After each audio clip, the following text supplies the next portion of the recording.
ಅಷ್ಟಾವರಣಗಳು ಅಂತ ಹೇಳಿದ್ರೆ 8 ಆವರಣಗಳದಾವ. ಒಂದನೇದು ಗುರು, ಎರಡನೇದು ಲಿಂಗ, ಮೂರನೇದು ಜಂಗಮ, ನಾಲ್ಕನೇದು ವಿಭೂತಿ, ಐದನೇದು ರುದ್ರಾಕ್ಷಿ, ಆರನೇದು ಮಂತ್ರ, ಏಳನೇದು ಪಾದೋದಕ, ಎಂಟನೇದು ಇವು ಬರೀ ನಾವು ಗುರುಲಿಂಗ, ಜಂಗಮ, ವಿಭೂತಿ, ರುದ್ರಾಕ್ಷಿ, ಮಂತ್ರ, ಪಾದೋದಕ, ಪ್ರಸಾದ ಅಂತ ಹೇಳ್ತೀವಿ. ಕರೆ ಅದರಲ್ಲೊಂದಿಷ್ಟು ಗಮ್ಮತ್ತೈತ್ಲ.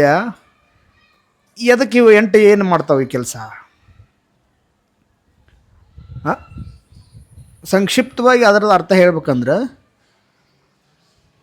ಮೊದಲು ಇರುವಂಥ 3 ಪೂಜಿಸಿದ್ರೆ, ಸರಿಯಾಗಿ ಅರ್ಥ ಮಾಡ್ಕೊಳ್ರಿ, ಮೊದಲಿರುವಂತಹ 3 ಪೂಜೆ ಮಾಡಬೇಕು. ಅದು ಯಾವುದರಿಂದ ಮಾಡಬೇಕಂದ್ರೆ ನೆಕ್ಸ್ಟ್ ಇರುವಂಥ 3ರಿಂದ ಪೂಜೆ ಮಾಡಬೇಕು. ಗುರು, ಲಿಂಗ, ಜಂಗಮರನ್ನು ವಿಭೂತಿ, ರುದ್ರಾಕ್ಷಿ, ಮಂತ್ರಗಳಿಂದ ಪೂಜೆ ಮಾಡಿದ್ವಂದ್ರೆ ಆ ಗುರುಲಿಂಗ ಜಂಗಮರು ಸಂಪ್ರೀತರಾಗಿ ನಮಗೇನು ಕೊಡ್ತಾರಂದ್ರೆ ಪಾದೋದಕ, ಪ್ರಸಾದ ಅನ್ನುವಂಥ 2 ಕೊಡ್ತಾರೆ. ಅಷ್ಟಾವರಣಗಳಂದರೆ ಗುರು, ಲಿಂಗ, ಜಂಗಮರನ್ನು ವಿಭೂತಿ, ರುದ್ರಾಕ್ಷಿ, ಮಂತ್ರಗಳಿಂದ ಪೂಜೆ ಮಾಡಿದೀವಂದ್ರೆ ಆ ಗುರುಲಿಂಗ ಜಂಗಮರು ನಮಗೇನು ಕೊಡ್ತಾರಂದ್ರೆ ಪ್ರಸಾದ ಮತ್ತು ಪಾದೋದಕಗಳನ್ನು ನಮಗೆ ನೀಡ್ತಾರೆ. ಜಗತ್ತಿನೊಳಗೆ ಹಿಂಗೈತಲ್ಲ, ಪಾದೋದಕದಷ್ಟು ಶ್ರೇಷ್ಠ ಇಲ್ಲ, ಪ್ರಸಾದದಷ್ಟು ಶ್ರೇಷ್ಠ ಇನ್ನೊಂದಿಲ್ಲ. ಲವನೇಕ್ಷು ಸುರ ಸರ್ಪಿರ್ ದಧಿಕ್ಷೀರ ಶುದ್ಧೋದಕಾಕ್ಯ ಅಂಥೇಳಿ ಆ 7 ಸಮುದ್ರದವು, ಸಪ್ತ ಸಮುದ್ರಗಳು ಅಂತೇಳಿ ಕೇಳ್ತೀರ. ಲವನೇಕ್ಷು ಸುರ ಸರ್ಪಿರ್ ದಧಿಕ್ಷೀರ ಶುದ್ಧೋದಕಾಕ್ಯ. ಈ 7 ಸಮುದ್ರಗಳ ನೀರನ್ನು ನಾವು ತಂದು ಅದನ್ನು ಪೂಜೆ ಮಾಡಿ ದೇವರಿಗೆ ಎರೆದು ಆ ನೀರನ್ನು ನಾವು ಕುಡಿದ್ರೆ ಎಷ್ಟು ನಮಗೆ ಪುಣ್ಯ ಬರ್ತೈತೋ, ಗುರೋ ಪಾದೋದ ಬಿಂದೋಶ್ಚ ಸಹಸ್ರಾಂಶೇನ ತತ್ಫಲಂ. 7 ಸಮುದ್ರದ ನೀರನ್ನು ನಾವು ಪುಣ್ಯ ತೀರ್ಥ ಅಂಥೇಳಿ ಯಾವಾಗ ಕುಡಿತೀವಲ್ಲ, ಸ್ವೀಕಾರ ಮಾಡ್ತೀವಲ್ಲ, ಅದರ 1000 ಪಟ್ಟು ಫಲ ಎಲ್ಲಿ ನಮಗೆ ಸಿಗ್ತೈತಿ ಅಂದ್ರೆ 7 ಸಮುದ್ರ ತಿರುಗಾಡುವಂಥ ಅವಶ್ಯಕತೆನೇ ಇಲ್ಲ. ಕೇವಲ ಗುರು ಪಾದೋದ ಬಿಂದೋಶ್ಚ, ಗುರುಗಳೊಂದು ಪಾದ ಪೂಜೆ ಮಾಡಿದ ಮೇಲೆ ಆ 2 ಹೆಬ್ಬರಳ ಮೇಲೆ ಬಿದ್ದಿರುವಂಥ ನೀರು, ಒಂದು ಹನಿ ನೀರು ನಾವು ಕುಡ್ದೀವಂದ್ರೆ ಏನಾಕೈತಿ? ಸಪ್ತ ಸಮುದ್ರಗಳ 1000 ಸಾರಿ ನೀರು ಕುಡಿದಷ್ಟು ನಮಗೆ ಪುಣ್ಯ ಬರ್ತೈತಿ ಅಂತೇಳಿ ಹೇಳ್ತಾರೆ. ಅದಕ್ಕೆ ಅಷ್ಟಾವರಣಗಳಲ್ಲಿ ಮೊಟ್ಟ ಮೊದಲಿಗಿರುವಂಥದ್ದೇ ಗುರು. ಯಾಕಂದ್ರೆ ಮೊಟ್ಟ ಮೊದಲಿಗೆ ಗುರುನ ಯಾಕೆ ಬಂತು? ಲಿಂಗ ಯಾಕೆ ಬರಲಿಲ್ಲ? ಜಂಗಮ ಯಾಕೆ ಬರಲಿಲ್ಲ? ಮೊಟ್ಟ ಮೊದಲಿಗೆ ಗುರುನ ಯಾಕೆ ಬಂತು ಅಂದ್ರೆ, ಗುರು ಇದ್ದಾಗನ ಈ ಮುಂದಿನ ಲೇಯರ್ಗಳು ನಮಗೆ ಅರ್ಥ ಆಕ್ಕವು. ಗುರು ಇದ್ದಾಗನ ನಮಗೆ ಲಿಂಗ ಅಂದರೆ ಏನು, ಜಂಗಮ ಅಂದರೆ ಏನು, ವಿಭೂತಿ ಅಂದರೆ ಏನು, ರುದ್ರಾಕ್ಷಿ ಅಂದರೆ ಏನು, ಪಾದೋದಕ, ಪ್ರಸಾದ ಅಂದರೆ ಏನು ಗೊತ್ತಾಗಬೇಕಾದ್ರೆ ನಮಗೆ ಮೊದಲು ಗುರು ಬೇಕು. ಅದಕ್ಕಾಗಿ ಮೊಟ್ಟ ಮೊದಲಿಗೆ ಅಷ್ಟಾವರಣಗಳಿರುವಂಥದ್ದು ಮೊದಲನೇ ಶಬ್ದ ಅಂದ್ರೆ ಅದು ಗುರು. ಗುರು ಅನ್ನುವಂಥದ್ದು ಹಿಂಗೈತಲ್ಲ, ಆ ಗುರು ಅನ್ನುವಂಥ ಶಬ್ದಕ್ಕೆ ಅರ್ಥ ಎಷ್ಟು ನೀವು ಬರೋದ್ರೂ ಕಡಿಮೆ, ನೀವು ಎಷ್ಟು ಹೇಳಿದರೂ ಕಡಿಮೆ. ಗುರುವಿನ ಕರುಣೆ ಅನ್ನುವಂಥದ್ದು ಇರ್ತೈತಲ್ಲ, ಆ ಕರುಣಾ ರಸ ಭಾಳ ಅದ್ಭುತವಾಗಿರುವಂಥದ್ದು. ಅದೇನು ಕರುಣಾ ರಸ ಅನ್ನುವಂಥದ್ದು ಕೈಯಾಗ ಒಂದಿಷ್ಟು ತಗೋ ಅಂಥೇಳಿ ಕೊಡಕ್ಕೆ ಬರೋಂಗಿಲ್ಲ. ಇಲ್ಲರಿ ನನಗೊಂದಿಟ್ಟು ನಿಮ್ಮ ಕರುಣೆ ಬೇಕಾಗೈತಿ, ಒಂದು ಚೀಲ್ದಾಗ ಒಂದು ಪಾವು ಕಿಲೋ ಕಟ್ಟಿ ಕೊಡ್ರಿ ಅಂತ ಹೇಳಿ ತೊಗೊಳಕ್ಕೆ ಬರೋಂಗಿಲ್ಲ. ಇಂಥ ಕರುಣೆ ಅಂದ್ರೆ ಯಾವಾಗ ಗುರು ಮನಸ್ಸು ಶುದ್ಧಿಯಿಂದ ಎಷ್ಟು ಅದ್ಭುತ ಅದನಪ್ಪ ಈ ವಿದ್ಯಾರ್ಥಿ, ಎಷ್ಟು ಚಲೋ ಅದನ, ಎಷ್ಟು ಶಾನೆ ಅದನ ಒಂದು ಸಾರಿ ಮನಸ್ಸಿನಾಗ ಅನ್ಕೊಂಡ್ಬಿಟ್ರೆ ಸಾಕು, ಆ ಗುರುವಿನ ಕರುಣೆ ಆ ವಿದ್ಯಾರ್ಥಿ ಮೇಲೆ ಆಗಿಬಿಡ್ತೈತಿ. ಅದಕ್ಕೆ ಅಷ್ಟಾವರಣಗಳಲ್ಲಿ ಮೊಟ್ಟ ಮೊದಲಿಗೆ ಗುರುವನ್ನು ಇಟ್ಟರು. ನಾವು ಮೊದಲು ತಿಳ್ಕೊಬೇಕಂದ್ರೆ ಗುರು ಅಂದರೆ ಯಾರು? ಬರೀ ಕಾವಿ ಬಟ್ಟೆ ಹಾಕ್ಕೊಂಡು ತಿರುಗಾಡ್ತಾರೆ ಅವ್ರ ಗುರುಗಳು, ಏನು ಗುರುಕುಲದಲ್ಲಿ ಪಾಠ ಮಾಡ್ತಾರೆ ಅವ್ರ ಗುರುಗಳು, ಶಾಲಾ ಕಾಲೇಜುಗಳಲ್ಲಿ ನಮಗೆ ಶಿಕ್ಷಣ ಕೊಡ್ತಾರೆ ಅವ್ರ ಗುರುಗಳು, ನಾವು ಹುಟ್ಟಿದಾಗಿಂದ ಸಣ್ಣಾಗಿದ್ದಾಗಿಂದ ದೊಡ್ಡವ್ರು ಆಗೋ ತನಕ ಬೆಳೆಸ್ತಾರೆ ತಂದೆ ತಾಯಿ ಗುರುಗಳು, ಏನು ಓಣ್ಯಾಗ ಮಗ್ಗಲಿದ್ದಾಗ ಹಿರಿಯರು ದೊಡ್ಡವರು ನಮಗಿಂತ ಒಂದಿಷ್ಟು ವಯಸ್ಸಿನಾಗ ದೊಡ್ಡವರು ಇದ್ದವರು ಕೆಲವೊಂದು ವಿದ್ಯೆಗಳನ್ನ ಕಲಿಸ್ತಾರೆ ಅವ್ರ ಗುರುಗಳು. ಯಾರು ಗುರುಗಳು ಅನ್ನುವಂಥ ಪ್ರಶ್ನೆ ಕಾಡ್ತೀವಿ, ಹೌದಾ? ಒಬ್ಬ ಮಗ್ಗಲ್ದಾಗ ನಿದ್ದೆ ಮಾಡಕ್ಕೆ ಹತ್ತಿದ್ದ ಅಂದ್ರೆ ಅವಾಗ ನಿದ್ದೆ ಮಾಡಬೇಡ ಅಥವಾ ಹೇಳಿ ಬುದ್ಧಿ ಹೇಳಿದ್ರೆ ಅವನು ಗುರುನ ಅವಾಗ. ಹೌದಾ? ಯೋಜಕ ತತ್ರ ದುರ್ಲಭ, ಯೋಜಕ ತತ್ರ ದುರ್ಲಭ. ಬಿಟ್ಟ ಸ್ಥಳದೊಳಗೆ ಏನು ತುಂಬಬೇಕು ಅನ್ನುವಂಥದ್ದು ತಿಳಿದವನೇ ಗುರು. ಉದಾಹರಣೆ, ನೀವು ಮನ್ಯಾಗ ದನಗಳದಾವ, ನಿಮ್ಮೆಲ್ಲ ರೈತರ ಮಕ್ಕಳದಿರಿ. ಮನ್ಯಾಗ ಹೆಂಡಿ ಕಸ ಮಾಡ್ತೀರಿ, ದನಗಳು ಮೈ ತೊಳಿತೀರಿ, ದನಗಳಿಗೆ ಮೇವು ಹಾಕ್ತೀರಿ, ಅವಕ್ಕೊಂದಿಷ್ಟು ಮುಸ್ರಿ ತಿನ್ನಿಸ್ತೀರಿ. ನೀವೆಲ್ಲ ರೈತರ ಮಕ್ಕಳಾಗಿರೋದ್ರಿಂದ ನಾವು ಹೋಗಿ ಗುರುಕುಲಕ್ಕೆ ಹೋಗ್ಬೇಕು, ಎಲ್ಲರೂ ಒಂದು ದೊಡ್ಡ ಗುರುಗಳಂತಕ್ಕೆ ಹೋಗ್ಬೇಕು ಅಂತ ಹೇಳಿ ಅಲ್ಲ. ನೀವು ಮನೆಯೊಳಗೆ ಹೆಂಡಕಸ ಮಾಡುವಾಗ ಅಥವಾ ದನಕ್ಕೆ ಮೇವು ಹಾಕುವಾಗ ಯಾವ ಪದ್ಧತಿಯಿಂದ ಹೆಂಡಿ ಕಸ ಮಾಡಬೇಕು, ಯಾವ ಪದ್ಧತಿಯಿಂದ ದನಕ್ಕೆ ಮೇವು ಹಾಕಬೇಕು ಅನ್ನೋದನ್ನು ಯಾರು ನಿಮಗೆ ಕಲಿಸ್ಕೊಡ್ತಾರಲ್ಲ ಅವರು ಗುರುನೇ ಅಂಥೇಳಿ ಪರಿಗಣನೆಗೆ ಬರ್ತಾರೆ. ಬುದ್ಧ ಅನೇಕ ಜನರನ್ನು ಗುರುಗಳನ್ನಾಗಿ ಮಾಡಿಕೊಂಡ. ಅದಕ್ಕಿಂತ ಮುಖ್ಯವಾಗಿ ದತ್ತಾತ್ರೇಯರ ಹೆಸರು ಕೇಳಿರಿ, ಭಾಳ ಮಂದಿ ಗುರುಗಳವ್ರಿಗೆ. ಹಾದ್ಯಾಗ ಹೋಗುವಾಗ ಎಲ್ಲೋ ಒಂದು ದೇವಸ್ಥಾನಕ್ಕೆ ಹೋಗಿ ಒಂದಿಷ್ಟು ಸೇವೆ ಮಾಡ್ಬೇಕಂತ ಹೇಳಿ ಒಬ್ಬ ಕಸ ಹೊಡೋದು, ಕಸ ಬರಿ ತೊಗೊಂಡು ಕಸ ಹೊಡಿಬೇಕಂತ ಹೊಂಟತ್ತವ. ಅವ ಕಸ ಹಿಂಗೆ ಮುಂದೆ ನುಗ್ಸೋದು ಬಿಟ್ಟು ಹಿಂಗೆ ಉಲ್ಟಾ ನುಗ್ಸೋದು ಹಿಂಬರಿಕೆ ಹೊಂಟತ್ತು. ಆವಾಗ ಒಬ್ಬ ಅವನ ಸಮೀಪಕ್ಕೆ ಬಂದು ಹಿರಿಯ ಹೇಳ್ತಾನ, ತಮ್ಮ ಕಸ ಹೊಡಿದು ಹಿಂಗಲ್ಲೋ, ಕಸ ಈ ಕಡೆ ಒಳಗೆ ನುಗ್ಸ್ಕೋಬಾರ್ದು, ಕಸ ಹಿಂಗೆ ಹೊರಗೆ ನುಗ್ಗಿಸ್ಬೇಕು ಅಂತ ಹೇಳಿಕೊಡ್ತಾನ. ಅಲ್ರಿ ಹೊರಗೆ ನುಗ್ಸೋದಕ್ಕೆ ಒಳಗೆ ನುಗ್ಸೋದು ಏನು ಫರಕ್ ಐತಿ? ಬರೀ ಹಸನಾದ್ರೆ ಸಾಕಲ್ಲ, ನಮ್ಗೆ ಗ್ರೌಂಡ್ ಸ್ವಚ್ಛ ಆಗಬೇಕಾಗೈತಿ. ನಾವು ಕಸ ಹೊಡಿದು ಯಾಕೆ ಒಳಗೆ ನುಗ್ಸು ಹೊರಗೆ ನುಗ್ಸೋದು ಅಂತದಲ್ಲ. ನಮಗೆ ಬೇಕಾಗಿದ್ದು ಏನಂದ್ರೆ ಗ್ರೌಂಡ್ ಸ್ವಚ್ಛ ಆಗೋದು ಬೇಕಾಗಿತ್ತು. ನಾ ಈ ಕಡೆ ನುಗ್ಸುವಲ್ನ್ಯಾಕ ಆ ಕಡೆ ನುಗ್ಸುವಲ್ನ್ಯಾಕ ಸ್ವಚ್ಛ ಆದ್ರೆ ಸಾಕಲ್ಲ ಅಂಥೇಳಿ ಆ ಕಸ ಹೊಡೆಯೋ ಮನುಷ್ಯ ಹೇಳ್ತಾನೆ. ಆವಾಗ ಈ ಹಿರಿಯ ಅವಾಗೇನು ಹೇಳ್ತಾರಂದ್ರೆ, ತಮ್ಮ ಗ್ರೌಂಡ್ ಸ್ವಚ್ಛ ಮಾಡೋದು ಅಷ್ಟೇ ನಿಂದು ಕೆಲಸ ತಿಳ್ಕೊಬೇಡ. ಗ್ರೌಂಡ್ ಸ್ವಚ್ಛ ಮಾಡುವಾಗ ಮನೆ ಮುಂದಿರುವಂತಹ ಕಸ ಸ್ವಚ್ಛ ಮಾಡಿ ಮನ್ಯಾಗ ಹಾಕೊಳ್ಳೋದಕ್ಕೂ, ಮನೆ ಮುಂದೆ ಬಿದ್ದಿರುವಂಥ ಕಸ ಎಲ್ಲ ಗೋಳೆ ಮಾಡಿ ಮರದಾಗ ಹಾಕ್ಕೊಂಡು ತಂದು ಮನೆ ಪಡಸಲ್ಯಾಗ ಸುರೋದಕ್ಕೂ ಹೋಗಿ ಡಸ್ಟ್ಬಿನ್ಗೆ ಹಾಕೋದಕ್ಕೂ ವ್ಯತ್ಯಾಸ ಐತಿ ಇಲ್ಲ ಅಂತ ಕೇಳ್ತಾನೆ. ವ್ಯತ್ಯಾಸ ಐತೆ? ಇಷ್ಟೆಲ್ಲ ಗ್ರೌಂಡ್ ಕಸ ಹೊಡೆದು ಒಳಗೆ ಪಾಠಶಾಲೆಗೆ ಹೋಗಿ ಹಾಕಿರಂದ್ರೆ ಅದು ಕಸ ಹೊಡೆದಂಗೆ ಆಕೈತಿ. ಹಿಂಗೆ ಕಸ ಯಾವಾಗಲೂ ಒಳಗಿಟ್ಕೋಬಾರ್ದಪ್ಪ, ಹೊರಗೆ ಹಾಕಬೇಕು ಅಂಥೇಳಿ ಆ ಅಜ್ಜ ಅವ್ನಿಗೆ ಹೇಳ್ಕೊಡ್ತಾನೆ. ಆವಾಗ ಅವ್ನಿಗೆ ಬುದ್ಧಿ ಬರ್ತೈತಲ್ಲ, ಹೌದಲ್ಲ ಅಂಥೇಳಿ ತಿಳ್ಕೊಂಡು ಅವು ಏನು ಮಾಡ್ತಾನೆ, ನೀವು ನನಗೆ ಇನ್ನು ಮೇಲೆ ಗುರುನ ಅಂಥೇಳಿ ಗುರುಗಳು ಅಂಥೇಳಿ ಅವ್ನು ಗುರುಗಳು ಮಾಡ್ಕೊಂಡ್ಬಿಡ್ತಾನೆ. ಮನ್ಯಾಗ ನಿಮ್ಮ ಅವ್ವ ಅಪ್ಪ ನಿಮಗೆ ಕಸ ಹೊಡೆದು, ಬಾಂಡೆ ತಿಕ್ಕೋದು, ಮುಸುರಿ ಒರೆಸೋದು, ಚಪಾತಿ ಮಾಡೋದು, ರೊಟ್ಟಿ ಮಾಡೋದು ಹೇಳಿಕೊಡ್ತಾರಲ್ಲ, ಅವರು ಗುರುಗಳತ್ತ ತಿಳ್ಕೊಳ್ಳೋದು. ಮನೆಯೇ ಮೊದಲ ಪಾಠಶಾಲೆ, ಜನನಿ ತಾನೇ ಮೊದಲ ಗುರು, ಜನನಿಯಿಂದ ಪಾಠ ಕಲಿತ ಜನರೇ ಧನ್ಯರು ಅಂಥೇಳಿ ಸುಮ್ಕ ಬರ್ದಿಲ್ಲ ಅವರು. ಗುರುವಿನ ಗುಲಾಮನಾಗುವ ತನಕ ದೊರೆಯದನ್ನ ಮುಕ್ತಿ. ನೀವು ಗಜಮ್ ನಿತ್ರು ಸಿಗಂಗಿಲ್ಲ ಅದು. ಗುರು ಲೇನಿ ವಿದ್ಯೆ ಗುಡ್ಡಿ ವಿದ್ಯೆ, ಕುರುಡು ವಿದ್ಯೆ ಇತ್ತು. ಗುರುಗಳು ಇಲ್ಲದ ವಿದ್ಯೆ ಯಾರು? ಇಲ್ರಿ, ಫಸ್ಟ್ ಕ್ಲಾಸ್ ಬುಕ್ ಅದಾವ, ಕಂಡಪಟ್ಟಿ ಬುಕ್ ಅದಾನ ಅಂತಕ್ಕೆ 10,000 ರೂಪಾಯಿ ಕಟ್ಟು ಚಲೋ ಬುಕ್ ತಂದೆ. ಬರೀ ಬುಕ್ ಓದಿ ಅಭ್ಯಾಸ ಮಾಡಿ ಶಾನೆ ಹಾಕೋಣಂದ್ರೆ ಗುರು ಲೇನಿ ವಿದ್ಯೆ ಗುಡ್ಡಿ ವಿದ್ಯೆ, ಕುರುಡು ವಿದ್ಯೆ ಅದು, ಕುರುಡು ವಿದ್ಯೆ ಅದು. ಅದಕ್ಕೆ ಗುರುಗಳನ್ನ ಅಷ್ಟಾವರಣಗಳಲ್ಲಿ ಗುರುಗಳನ್ನ ಯಾಕೆ ಮೇನ್ ಮಾಡಿದ್ದಾರೆ ಅಂದ್ರೆ, ಗುರು ಅನ್ನುವಂಥವ್ರು ಜೀವನದಲ್ಲಿ ಪ್ರತಿಯೊಬ್ಬರಿಗೂ ಅವಶ್ಯಕತೆ ಇರುವಂಥದ್ದೇ. ರಾಮಕೃಷ್ಣ ಪರಮಹಂಸರಂಥ ಗುರುಗಳನ್ನ ಪಡೆದವರು ಯಾರು? ಸ್ವಾಮಿ ವಿವೇಕಾನಂದರು. ಎಷ್ಟು ಉನ್ನತ ಮಟ್ಟವನ್ನು ತಲುಪಿದರು. ಸ್ವತಃ ತನ್ನ ತಾಯಿಯನ್ನೇ ಗುರು ಅಂಥೇಳಿ ಭಾವಿಸಿ ತನ್ನ ತಾಯಿ ಜೀಜಾಬಾಯಿಯನ್ನೇ ಗುರುವನ್ನಾಗಿ ಮಾಡಿಕೊಂಡು ತಾಯಿಯಿಂದ ಅನೇಕ ವಿದ್ಯೆಗಳನ್ನ ಕಲಿತಿರುವಂತಹ ಶಿವಾಜಿ ಮಹಾರಾಜ ಉನ್ನತ ಸ್ಥಾನವನ್ನು ತಲುಪಿದರು.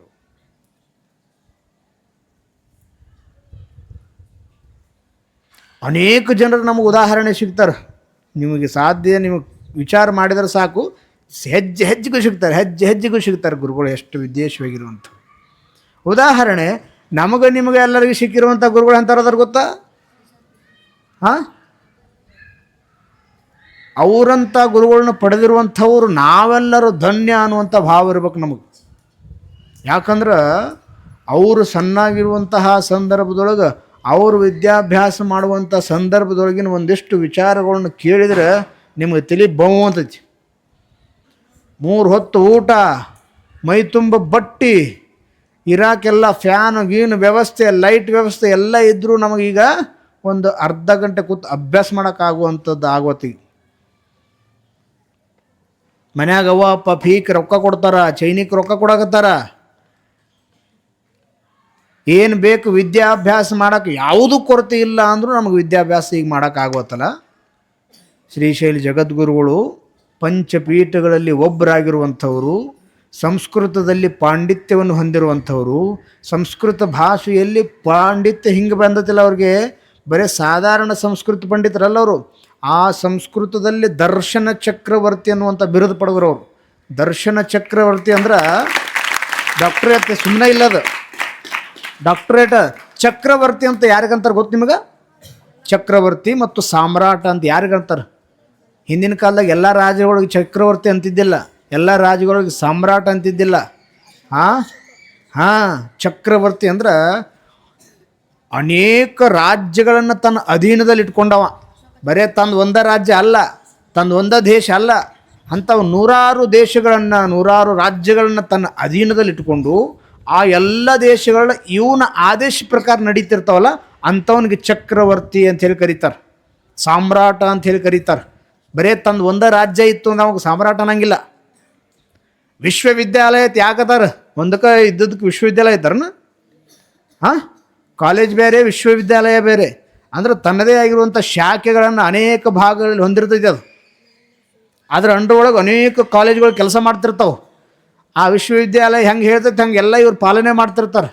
ಅದಕ್ಕೆ ಅವ್ರಿಗೆ ವಿಶ್ವವಿದ್ಯಾಲಯ ಹೆಂಗೆ ಅಂತಾರೋ ಹಂಗೆ ಈಗ ನಮಗೆಲ್ಲರಿಗೂ ಸಿಕ್ಕಿರುವಂಥ ಗುರುಗಳು ಅಂದ್ರೆ ಅವರು ಸಂಸ್ಕೃತದಲ್ಲಿ ದರ್ಶನ ಚಕ್ರವರ್ತಿ ಅನ್ನುವಂಥ ಬಿರುದು ಪಡ್ಕೊಂಡ್ರು. ಸಂಶೋಧನಾತ್ಮಕವಾಗಿರುವಂಥ ಪ್ರಬಂಧವನ್ನು ಮಂಡಿಸಿದರು. ನಮ್ಮ ಧರ್ಮಗ್ರಂಥ ವೀರಶೈವ ಲಿಂಗಾಯತರಿಗೆ ಯಾವುದು? ಸಿದ್ಧಾಂತ ಶಿಖಾಮಣಿ. ನಮ್ಮ ಹಿಂದೂ ಧರ್ಮಕ್ಕೆ ಗ್ರಂಥ ಆಗಿರುವಂಥ ಭಗವದ್ಗೀತೆ. ಇವೆರಡನ್ನ ಸಮೀಕ್ಷೆ ಮಾಡಿದರೆ ಅವರು. ಇದರೊಳಗೆ ಏನೈತಿ? ಸಿದ್ಧಾಂತ ಶಿಖಾಮಣಿ ಒಳಗೆ ಏನೈತಿ? ಭಗವದ್ಗೀತೆ ಒಳಗೆ ಏನೈತಿ? ಭಗವದ್ಗೀತೆ ಒಳಗಿನ ಇರುವಂಥ ವಿಚಾರಗಳೇನು? ಸಿದ್ಧಾಂತ ಶಿಖಾಮಣಿ ಒಳಗಿರುವಂಥ ವಿಚಾರಗಳು ಏನು? ಅದರಲ್ಲಿ ಬೇರೆ ಇಲ್ಲ, ಇದರಲ್ಲಿ ಬೇರೆ ಇಲ್ಲ. ಇದರಲ್ಲಿ ಈ ತತ್ವಗಳನ್ನ ಹಿಂಗೆ ಹೇಳ್ಯಾರ, ಇದ್ರಾಗ ಈ ತತ್ವಗಳನ್ನ ಹಿಂಗೆ ಹೇಳ್ಯಾರ. ಇದಕ್ಕೂ ಯಾವುದೂ ವ್ಯತ್ಯಾಸ ಅಲ್ಲ. ಇವೆರಡೂ ಸಮಾನವಾಗಿರುವಂಥ ಗ್ರಂಥಗಳು. ಇದರಲ್ಲಿರುವಂಥ ವಿಷಯಗಳು ಇದರೊಳಗೂ ಅದಾವ, ಇದರಾಗಿರುವಂಥ ವಿಷಯಗಳು ಇದರಾಗ ಅದಾವ ಅಂಥೇಳಿ ತೌಲನಿಕ ಸಮೀಕ್ಷೆಯನ್ನು ಮಾಡಿರುವಂತಹ ಗ್ರಂಥ ಶ್ರೀಶೈಲ ಜಗದ್ಗುರುಗಳಿಗೆ PhD ಗ್ರಂಥ ಅಂಥೇಳಿ ಕರೀತಾರೆ. ಅಂಥ ಗುರುಗಳು ನಮಗೆ ಸಿಕ್ಕಾರ ಅಂದ್ರೆ ಸುಮ್ಮನೆ ಅವ್ರು ನಿಮ್ಗತ್ಲ ಟೈಮ್ ಪಾಸ್ ಮಾಡಿ ಹೋಗ್ಯಾರ ತಿಳ್ಕೊಕ್ಕೆ ಹೋಗ್ಬೇಡ್ರಿ. ಒಂದು ಹೊತ್ತು ಊಟ ಮಾಡೋಕ್ಕೂ ಸಹಿತ ಅಷ್ಟು ಕಠಿಣವಾಗಿರುವಂಥ ಪರಿಶ್ರಮ ಪಟ್ಟರವ್ರು. ನಿಮಗೆ 3 ಹೊತ್ತು ಸರಿಯಾಗಿ ಚಲೋ ಬಿಸಿ ಬಿಸಿ ಊಟ ಬರ್ತೈತಿ. ಕಾಶಿ ಒಳಗೆ ಉಪ್ಪು ಇರಲಾರ್ದ ಸಪ್ಪನ್ನದ ಊಟ 7 ರಿಂದ 8 ವರ್ಷ ಮಾಡ್ಯಾರ ಗೊತ್ತಾ? ಒಂದು ತಟಕ್ಕೆ ಉಪ್ಪ ಸಹಿತ ಹಾಕ್ಕೊಂಡಿಲ್ಲ ಅವರು. ಅಂತಹ ಕಠಿಣ, ನಿಮಗೆ ಒಂದು ದಿವಸ ಉಪ್ಪು ಹಾಕ್ಲಿಕ್ಕಂದ್ರೆ ಊಟ ಮಾಡಲ್ಲ ಮಕ್ಕಳು. ನೀವು ಅಂಥ ಕಠಿಣ ಪರಿಸ್ಥಿತಿ ಒಳಗೂ ಸಹಿತ ಅವ್ರು ಅಭ್ಯಾಸ ಮಾಡಿ ಯಾವ ಸ್ಥಾನಕ್ಕೆ ಹೋದ್ರು? ಇಲ್ಲದಾರನವ್ರು ಆಕಾಶದೆತ್ತರದಲ್ಲಿರುವಂಥ ಸ್ಥಾನ. ಜಗದ್ಗುರು ಪೀಠ ಅಂದರೆ ಸಾಧಾರಣ ಅಲ್ಲ. ಯಾಕೆ ಅವ್ರದ್ದು ವಿಚಾರ ನಿಮಗೆ ಹೇಳಕತ್ತೀವಿ ಅಂದ್ರೆ ಪಂಚಪೀಠಗಳಲ್ಲಿ ಉತ್ತಮವಾಗಿರುವಂತಹ 5 ಪೀಠಗಳಿರೋದ್ರಿಂದ ಆ ಪಂಚಪೀಠಗಳಲ್ಲಿ ಒಂದು ಸ್ಥಾನ ಅಂದರೆ ನಮಗೆ ಸಾಧಾರಣ ಅಲ್ಲ. ಅಷ್ಟಾವರಣಗಳಲ್ಲಿ ಗುರು ಅನ್ನುವಂಥದ್ದು ಭಾಳ ದೊಡ್ಡದತ್ ಹೇಳಿ ನಿಮಗೆ ಯಾಕಂದ್ರೆ ಹೇಳಕತ್ತೀವಿ ಅಂದ್ರೆ ವಿಶೇಷವಾಗಿರುವಂಥ ಶಕ್ತಿ ಇದ್ದರೆ ಅಷ್ಟಗುರುಗಳ ಉನ್ನತ ಸ್ಥಾನದಲ್ಲಿ ಇರ್ತಾರೆ. ಇನ್ನೊಂದು ವಿಶೇಷ ಅಂದ್ರೆ ನಾವೆಲ್ಲರೂ ಮಾಡ್ತಿರ್ತೀವಿ. ನಿಮಗೆಲ್ಲ ಗೊತ್ತಿರ ಮನೆ ಇವ್ರಿಗೆ ಹೇಳಿ ನೋಡು, ಗುರುಗಳು ಅಂದ್ರೆ ಬೇಯ್ಕೋತಿರ್ತೀವಿ ನಾವು ಭಾಳ ಮನಸ್ಸಿನಾಗ. ಈ ಗುರುಗಳನ್ನ ಬೇಯ್ಕೊಳ್ಳಲ್ದ ಯಾವ ಮಕ್ಕಳು ಇಲ್ಲಿ ಜಗತ್ತಿನಾಗೆ, ಶಾಲೆ ಕಾಲೇಜ ಓದಿದವ್ರು ಯಾರೇ ಇಲ್ಲ ನಿಮ್ಮ ಟೀಚರ್ನ ಬೇಯ್ಕೊಳ್ಳಲ್ದವ್ರು, ನಿಮ್ಮ ಶಿಕ್ಷಕನ ಬೇಯ್ಕೊಳ್ಳಲ್ಲ. ಮಾರಾಯ ಬಂದು ಮಾರಾಯ ಥೋ ಹೊರಗೆ ಹೋದಾಗ ಎಲ್ಲಿ ನಿಮ್ಗೆ ಆಕ್ಸಿಡೆಂಟ್ ಆಗಿ ಕಾಲರೆ ಮುರಿಲಿ, ಕೈಯರೆ ಮುರಿಲಿ, ತಲೆಯರೆ ಬಿಡಿಲಿ, 8 ದಿನ ಶಾಲೆಗೆ ಬರಲ್ದಂಗೆ ಆಗಲಿ. ಕರೆ ಹೇಳ್ಬೇಕಾ? ಮತ್ತು ಸತ್ಯದ ಜಗತ್ತಿನೊಳಗೆ ಯಾರೂ ಇರೋಂಗಿಲ್ಲ ಗುರುಗಳನ್ನ ಬೇಯ್ಕೊಳ್ಳಲ್ದವ್ರು. ಆದ್ರೆ ಎಲ್ಲಿ ತನಕ ಗುರುಗಳನ್ನ ಬೇಯ್ಕೋತಿರ್ತಾರೋ ಅಲ್ಲಿ ತನಕ ವಿದ್ಯಾರ್ಥಿನ ಆಗಿರ್ತಾನ. ಯಾವಾಗ ಗುರುಗಳು ನನ್ನ ಗುರುಗಳು ನನ್ನ ಬೇಯ್ತಾರಲ್ಲಪ್ಪ, ನನ್ನ ಯಾಕೆ ಬೇಯ್ತಾರ, ನನ್ನ ಒಳ್ಳೇದಕ್ಕೆ ಬೇಯ್ತಾರ ತಿಳ್ಕೊತಾನೆ ಯಾವಾಗೋ, ಆವಾಗ ಅವ ವಿದ್ಯಾರ್ಥಿ ಮಟ್ಟವನ್ನು ಏರ್ತಾನೆ. ಗುರುಗಳು ಬೇಯ್ದಿದ್ದನ್ನು ಬೇಗ ಅಂತ ತಿಳ್ಕೊಂಡವ ಯಾವತ್ತೂ ಉದ್ಧಾರ ಆಗಂಗಿಲ್ಲ. ಗುರುಗಳು ಬೈದದ್ದನ್ನು ಹೂ ಅಂತ ಹೇಳಿ ಯಾವ ಸ್ವೀಕಾರ ಮಾಡ್ತಾನ ಉನ್ನತ ಸ್ಥಾನಕ್ಕೆ ಏರ್ತಾನೆ.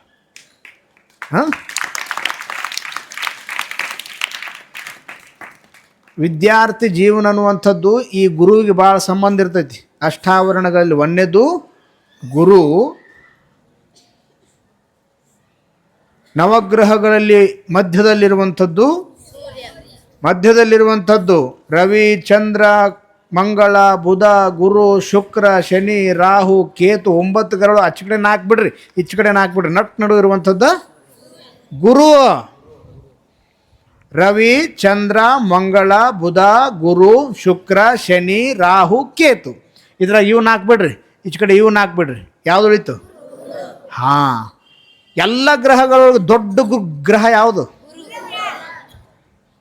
ಇದ್ರ ಗೊತ್ತಿದ್ದಿಲ್ಲ. ಯಾಕೆ ಗುರುವಿಗೆ ಅಷ್ಟು ದೊಡ್ಡ ಸ್ಥಾನ ಕೊಟ್ಟರು ಅಂದ್ರೆ, ಎಲ್ಲದರೊಳಗೆ ಗುರು ಶ್ರೇಷ್ಠ ಅಂತ ಹೇಳಿ ನಾವು ಬರಿತೀವಿ. ಎಲ್ಲರೂ ಪ್ರತಿಯೊಬ್ಬರು ಯಾವ ವ್ಯಕ್ತಿಗೆ ಗುರು ಅನುಗ್ರಹ ಇರ್ತೈತೋ ಅವನು ಮಾತ್ರ ಉತ್ತಮವಾಗಿರುವಂಥ ಶಿಕ್ಷಣವನ್ನು ಪಡಿತಾನೆ. ಗುರುಕುಲದಲ್ಲಿ ಅನೇಕ ಜನ ಗುರುಗಳ ಆಶೀರ್ವಾದ ಪಡ್ಕೊಂಡು ಹೋದವ್ರು ಮಾತ್ರ ದೊಡ್ಡ ದೊಡ್ಡ ಸ್ಥಾನಕ್ಕೆ ಹೋಗ್ಯಾರ ಅಂತ ಹೇಳಿ ನಾವು ಕಥೆಗಳನ್ನ ಕೇಳ್ತೀವಿ, ಪುರಾಣಗಳನ್ನ ಕೇಳ್ತೀವಿ, ಹಿಸ್ಟ್ರಿ ಕೇಳ್ತೀವಿ. ಗುರುಗಳ ಅನುಗ್ರಹ ಇಲ್ಲದ ಹೋದವ್ರ ಪರಿಸ್ಥಿತಿ ಏನಾಕೈತೆ ಅನ್ನೋದು ನೋಡಿರ್ತೀರಿ. ಉದಾಹರಣೆ ಇವರೆಲ್ಲ ಕೇಳಿ ನೀವು, ಇವ್ರ ಜೊತೆ ಇದ್ದವ್ರು ಹಿಂದೊಂದಿಷ್ಟು ಜನ ಇಲ್ಲಿ ಏನಾದ್ರು ಕಿತಾಪತಿ ಮಾಡಿ ಗುರುಗಳ ಕಡೆ ಬೇಯಿಸ್ಕೊಂಡು ಹೊರಗೆ ಹಾಕಿರ್ತೀವಿ ನಾವು. ಅಂಥವ್ರನ್ನ ಒಳ್ಳೆ ಚಲೋ ಮನಸ್ಸಿನಿಂದ ಹೊರಗೆ ಹಾಕಿದ್ದೀವಿ ಅಂದ್ರೆ ಅವ್ರು ಇನ್ನತಕ್ಕ ಉದ್ಧಾರ ಆಗ್ಯಾರ. ಕೇಳ್ರಿ ಇವ್ರು ಆಮೇಲೆ ಭೇಟಿಯಾದಾಗ. ನಮಗೆ ಮನಸ್ಸಿಗೆ ನೋವು ಮಾಡಿದವರು ನಮ್ಮ ಕಡೆ ಬೇಯಿಸ್ಕೊಂಡು ಇವ್ ಹಾಳಾಗಿ ಹೋಗ್ಲಿಪ್ಪ ಅನ್ಕೊಂಡು ಕಳಿಸಿದ್ದೀವಿ ಅಂದ್ರೆ ಜೀವನದಾಗ ಎಂದೂ ಉದ್ಧಾರ ಇನ್ನತಕ್ಕ ಆಗಿಲ್ಲ. ಮಂದಿ ಕಡೆ ಆ ಕಟ್ಟಡ ಕಟ್ಟಕ್ಕೆ ಮಂದಿ ಕೈಯಾಗ ಕೆಲಸಕ್ಕೆ ಹೊಂಟಾರ ಇನ್ನೂ ಎಷ್ಟೋ ಮಂದಿ. ಗುರುಗಳು ಅನ್ನುವಂಥದ್ದು ಅವ್ರ ಗುರುಗಳು ಹೆಂಗೆ ಇರಲಿ, ಎಲ್ಲೇ ಇರಲಿ, ಆ ಗುರು ಸ್ಥಾನದೊಳಗೆ ಇದ್ದರು ಅಂದ್ರೆ ಅವ್ರನ್ನ ಹಿಂಗೆ ಗೌರವಿಸ್ಬೇಕಲ್ಲ. ಅವ್ರ ಮನಸ್ಸಿಗೆ ನೋವು ಮಾಡಬಾರ್ದು, ಅವ್ರಿಗೆ ಟೆನ್ಷನ್ ಕೊಡಬಾರ್ದು, ಅವ್ರಿಗೆ ತಾಪ ಮಾಡಬಾರ್ದು, ಅವ್ರನ್ನ ಹೀಯಾಳಿಸಬಾರ್ದು. ಗುರು ದೋಬಿ ಶಿಷ್ಯ ಕಪಡ ಅಂತ ಹೇಳಿ ಕರೀತಾರೆ.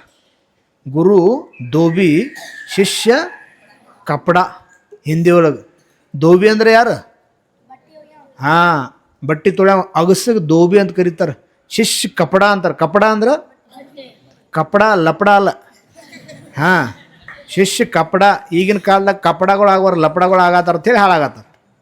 ಶಿಷ್ಯ ಯಾವಾಗ ಲಪಡ ಹೋಗಿ ಕಪಡ ಹಾಕನೋ ಅವಾಗ ಮಾತ್ರ ಅವನು ತೊಳ್ಯಾಕೆ ಸಾಧ್ಯ ಐತಿ. ಗುರುಗಳು ಬಟ್ಟೆ ಒಗ್ಯಾವ, ಸಾಬೂನು ಹಚ್ಚಿ ನೀರು ಹಚ್ಚಿ ಸ್ವಚ್ಛಾಗಿ ತೊಳೆದು ತಿಕ್ಕಿ ಬಡಿದು ಬ್ರಷ್ ತಿಕ್ಕಿದಾಗ ಬಟ್ಟೆ ಹೆಂಗೆ ಸ್ವಚ್ಛಾಗಿ ಒಬ್ಬ ಉತ್ತಮವಾಗಿರುವಂಥ ವ್ಯಕ್ತಿ ಅದನ್ನು ಧಾರಣೆ ಮಾಡ್ಕೊಳ್ಳೋಕೆ ಸಾಧ್ಯ ಆಕ್ಕೈತೋ, ಹಂಗೆ ಒಬ್ಬ ಉತ್ತಮ ಗುರು ಶಿಷ್ಯನನ್ನು ಹಿಡಿದು ಅವನಲ್ಲಿ ಇರುವಂಥ ಅಜ್ಞಾನವನ್ನು ನಾಶ ಮಾಡಿ ಅವನಲ್ಲಿ ಇರುವಂಥ ದುರ್ಗುಣಗಳನ್ನೆಲ್ಲ ತುಳಿದು ಅವನಲ್ಲಿ ಬೆಳೆಯುವಂತಹ ಹೊಲಸು ಗುಣಗಳನ್ನೆಲ್ಲ ನಾಶ ಮಾಡಿ ಅವನಲ್ಲಿ ಉತ್ತಮವಾಗಿರುವಂತಹ ಗುಣವನ್ನು ತುಂಬಿ ನೀವು ಬಟ್ಟೆ ಒಗೆಯಾಗಿ ಹೆಂಗೆ ಕಂಫರ್ಟ್ ಹಾಕ್ತಿರೋ ಹಂಗೆ ಶಿಷ್ಯನನ್ನು ಗುರುಗಳು ಸ್ವಚ್ಛಗೆ ತೊಳೆದು ಅವನಲ್ಲಿರುವಂಥ ಎಲ್ಲ ದುರ್ಗುಣಗಳನ್ನು ನಾಶ ಮಾಡಿ ಒಳ್ಳೆಯ ವಿದ್ಯೆ ಅನ್ನುವಂಥ ಕಂಫರ್ಟ್ ಹಾಕಿದ ಅಂದ್ರೆ ಜಗತ್ತಿನೊಳಗೆ ಹಿಂಗೆ ಹಾದು ಹೊಂಟ್ರೆ ಸಾಕು. ಕಂಫರ್ಟ್ ಹಾಕೊಂಡವ್ರು ವಾಸ ಬರ್ತತೇನಿಲ್ಲ ಮಾಡ್ತೀರಿ ನೀವು. ಕಂಫರ್ಟ್ ಹಾಕೊಂಡವ್ರು ಮಗ್ಳು ಆದ್ರೆ ಬಾ ಹಂಗೆ ಕಂಫರ್ಟ್ ಹಾಕಿರುವಂಥ ಅರ್ವಿ ಹಾಕ್ಕೊಂಡ್ರೆ ಹೆಂಗೆ ಸ್ವಚ್ಛ ವಾಸ ಚಲೋ ಬರ್ತೈತೋ ಹಂಗೆ ಗುರುಗಳ ಕೈಯಾಗ ಸಿಕ್ಕ ತೊಳಸ್ಕೊಂಡವ ಗುರುಗಳ ಕೈಯಾಗ ಸ್ವಚ್ಛಾಗಿ ಯಾರು ತೊಳಸ್ಕೊಂಡಿರ್ತಾರೋ ಅದು ಬಡಿಸ್ಕೊಂಡರೆ ಆಗಿರ್ಬೋದು, ಬೇಯಿಸ್ಕೊಂಡರೆ ಆಗಿರ್ಬೋದು, ಗುರುಗಳ ಸೇವೆ ಮಾಡಿಕೊಂಡರೆ ಆಗಿರ್ಬೋದು, ಗುರುಕುಲ ಸೇವಾ ಮಾಡಿಕೊಂಡ್ರೆ ಆಗಿರ್ಬೋದು. ಒಟ್ಟು ಗುರುಗಳ ಕೈಯಾಗಿ ಯಾವ ಒಗಸ್ಕೋತಾನೋ ತೊಳಸ್ಕೊಳ್ತಾನೋ ಅವನ ಜೀವನದಾಗ ಒಂದು ದಿನ ಈ ಕಂಫರ್ಟ್ ಹಾಕಿರೋ ಬಟ್ಟೆ ಹಂಗೆ ಎಲ್ಲರಿಗೂ ಗೌರವಕ್ಕೆ ಪಾತ್ರಕ್ಕ, ಪ್ರೀತಿಗೆ ಪಾತ್ರಕ್ಕ. ಅದು ಮಾತ್ರ ಪಕ್ಕ. ಹಿಂಗೆ ಹೇಳ್ತಾರಲ್ಲ, ಯಾವ ವ್ಯಕ್ತಿ ಗುರುಗಳ ಮನಸ್ಸಿಗೆ ನೋವು ಮಾಡ್ತಾನೆ, ಯಾವ ವ್ಯಕ್ತಿ ಗುರುಗಳ ಕಣ್ಣಾಗ ನೀರು ತರಿಸ್ತಾನಲ್ಲ ಅವನ ಜೀವನದಾಗ ಎಂದೂ ಉದ್ಧಾರ ಆಗಲ್ಲ. ಖಂಡಿತ ಇದು. ಹಿಂದೆ ಮುಂದೆ ವಿಚಾರ ಮಾಡುವಂಥದ್ದೇ ಅಲ್ಲ. ಅದರಲ್ಲಿ ನಮ್ಮ ಹಿತ ಬಯಸುವಂಥ ಗುರುಗಳು ಹಿಂಗಿರ್ತಾರಲ್ಲ, ಒಂದಿಷ್ಟು ಮಂದಿ ಬಿಟ್ಟಿ ಬೇಸರಿಕೆಲೆ ಪಾಠ ಹೇಳೋರು ಇರ್ತಾರೆ, ಒಂದಿಷ್ಟು ಮಂದಿ ಪಗಾರ ಸಲುವಾಗಿ ಪಾಠ ಹೇಳೋರು ಇರ್ತಾರೆ, ಒಂದಿಷ್ಟು ಮಂದಿ ಯಾರೋ ಹೇಳಾರ ಹೇಳಿ ಪಾಠ ಹೇಳೋರು ಇರ್ತಾರೆ, ಒಂದಿಷ್ಟು ಮಂದಿ ಕಲ್ತ್ರೆ ಬಿಟ್ಟರೆ ಹಳ ಹೋಗ್ಲಿ ಬಿಡ ಮರ ಆಯ್ತು ನನ್ನ ಕರ್ತವ್ಯ ಐತಿ ಹೇಳೋದು ಹೇಳ್ತಂತ ಹೇಳಿ ಹಿಂಗೆ ಪಾಠ ಮಾಡೋರು ಇರ್ತಾರೆ. ಆದ್ರೆ ಈ ಮಕ್ಕಳು ಉದ್ಧಾರ ಆಗಲಿ, ಇವೆಲ್ಲ ಚಲೋ ಆಗಲಿ, ಇವರೆಲ್ಲ ಜೀವನದಾಗ ಮುಂದೆ ಬರಲಿ ಅಂತ ಹೇಳಿ ಮನಸ್ಸಿನಿಂದ ಕಾಳಜಿಯಿಂದ ಪಾಠ ಹೇಳುವಂಥ ಗುರುಗಳು ಇರ್ತಾರಲ್ಲ, ಅವ್ರ ಕಣ್ಣಾಗ ನೀರು ತರಿಸಿದವ್ರಿಗಂತೂ ಹಿಂಗೆ ಕಷ್ಟ ಬರ್ತಾವಂದ್ರೆ ಜೀವನದಾಗ ಸಹಿಸ್ಕೊಳಕ್ಕೆ ಸಾಧ್ಯ ಇಲ್ಲ. ಒಂದು ಕತೆ ಬರ್ತೈತೆ, ಅದು ಹಿಂದೆ ಅದನ್ನು ಎಲ್ಲ ಪೂರ ಹೇಳ್ಕೊತ್ಕೊಂಡಾಗಿಲ್ಲ. ಒಬ್ಬ ಶಿಷ್ಯ ಗುರುಕುಲದಾಗಿದ್ದಾಗ ಏನೇನೇನೇನೋ ಮಾಡಿ ಗುರುಗಳಿಗೆ ಕಣ್ಣ ನೀರು ತರಿಸಿ ಗುರುಗಳ ಕಡೆ ಇಷ್ಟು ಕಣ್ಣ ನೀರು ಹಾಕಿ ಅವ್ರಿಗೆ ಟೆನ್ಷನ್ ಮಾಡಿ ತಾಪ್ ಮಾಡಿ ಅವ್ನು ಊರಿಗೆ ಹೋಗಿರ್ತಾನಲ್ಲ, ಅವನು ಜೀವನದಾಗ ಮದುವೆ ಅಕ್ಕನ ಜೀವನ ಕಷ್ಟನ ಬರೀ ದಿನ ಕಣ್ಣೀರು ಹಾಕುದ, ಮುಂದೆ ಮಕ್ಕಳು ಅಕ್ಕವ ಆ ಮಕ್ಕಳು ಮಾಡಿರುವಂಥ ಅನೇಕ ತಪ್ಪು ಕೆಲಸಗಳಿಂದ ಆವಾಗೂ ಕಣ್ಣೀರು ಹಾಕುದ, ಮುಂದೆ ಮೊಮ್ಮಕ್ಕಳು ಅಕ್ಕವ ಆವಾಗೂ ಕಣ್ಣೀರು ಹಾಕುದ, ಆಮೇಲೆ ಮುಂದೆ ವಯಸ್ಸಾಕತಿ ಅನೇಕ ರೋಗಗಳು ಬರ್ತಾವೆ ಅವಾಗೂ ಕಣ್ಣೀರು ಹಾಕುದ, ಮುಂದೆ ಒಂದು ದಿನ ರೋಗಗಳೆಲ್ಲ ಬಂದ ಮೇಲೆ ಅವಾಗ ಒಬ್ಬ ಜ್ಯೋತಿಷಿ ಕಡೆ ಹೋಗ್ಕಣತ್ತ, ಯಾಕ್ರಿ ನನಗೆ ಒಟ್ಟು ಯಾವಾಗ ಮದುವೆ ಆಗಿನ ಮಾರಾಯ ನನಗೆ ಒಟ್ಟು ದುಃಖನ ತಪ್ಪೋತ್ರಿ, ಕಣ್ಣ ನೀರು ಹಾಕಿ ಸಾಕಾಗಿ ಹೋಗೈತಿ ಅಂದ. ಆವಾಗ ಜ್ಯೋತಿಷಿಗಳು ಒಂದು ಏನೋ ಕುಂಡ್ಲಿ ಹಾಕ್ಯೋ ಅಥವಾ ಯಾವುದೋ ಒಂದು ಪ್ರಶ್ನೆ ಕುಂಡಲಿಯರೇ ಹಾಕ್ಯೋ, ಸಂಖ್ಯಾಶಾಸ್ತ್ರ ನೋಡ್ಯೋ, ತಾಂಬೂಲ ಪ್ರಶ್ನೆ ನೋಡ್ಯೋ, ಯಾವುದೋ ಒಂದು ನೋಡಿ ಅವ್ನಿಗೆ ಉತ್ತರ ಹೇಳ್ತಾರ, ತಮ್ಮ ನಿನಗೆ ಇಷ್ಟೆಲ್ಲ ಅಳ್ಳಕ್ಕೆ ಕಾರಣ, ಇಷ್ಟೆಲ್ಲ ನಿನಗೆ ದುಃಖ ಬರೋಕ್ಕೆ ಕಾರಣ ಏನಂದ್ರೆ ನೀನು ಯಾವಾಗ ಗೊತ್ತಿಲ್ಲ, ಈ ಜನ್ಮದಾಗೋ ಏನು ಹಿಂದಿನ ಜನ್ಮದಾಗೋ ಗೊತ್ತಿಲ್ಲ ನನಗೆ, ಒಟ್ಟು ನಿನ್ನ ಹಿತ ಬಯಸುವಂಥ ಗುರುಗಳ ಕಣ್ಣ ನೀರು ಹಾಕಿಸಿ ನಿನಗೆ ಅದರ ಫಲ ಇದು ಅಂತ ಹೇಳಿಕೊಡ್ತಾರೆ.